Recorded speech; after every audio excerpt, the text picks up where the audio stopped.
Blanket blanket নিবেন নাকি দিদিরা বোনেরা? ভালো ব্ল্যাঙ্কেট, কম দামি ভালো ব্ল্যাঙ্কেট। ও দাদা, ব্ল্যাঙ্কেটগুলো ভালো তো? হ্যাঁ ভালো, একবার দেখুন, না দেখলে কি করে বুঝবেন ভালো না খারাপ?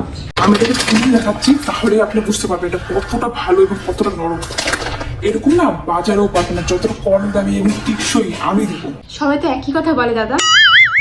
না সবার আর আমার কথা তো এক না, আপনি একবার কিনেই দেখুন। কি করো গো দিদি? আরে মালতি দি যে, আসো আসো। আসুন না দিদি আসুন, আপনিও দেখুন, আসুন। তা কটা ব্ল্যাঙ্কেট নিলে? আরে না, এখনো পর্যন্ত কিনি নাই, খালি দেখছি ভালো লাগবে। আমি তো আগেবার নিয়েছিলাম, শীত যেতে না যেতে ব্ল্যাঙ্কেটে ফুটো হয়ে গেছে। আপনি তো আর আমার থেকে কিনেন নাই, ওই ব্ল্যাঙ্কেট আর এই ব্ল্যাঙ্কেট একবার ধরেই দেখুন। আকাশ পাতাল তফাৎ আছে, আকাশ পাতাল। তাই ব্ল্যাঙ্কেটটার দাম কত? দাম নিয়ে চিন্তা করছেন কেন আপনারা? আগে পছন্দ করুন, এটা পছন্দ নাকি এটা পছন্দ, পছন্দ করুন, দাম আমি বলবো। তা আপনি দামটা তো বলুন। এটার দাম 1000 টাকা মাত্র। 1000 টাকা? আচ্ছা মালতি দি, তোমার কেনার হলে কেনো, আমার কাজ আছে, আমি ঘরে যাই। তুমি কেন বাবা? না না, আমি নিব না, আমি তো রান্না বসিয়ে আসি, আমি যাই। কি করে?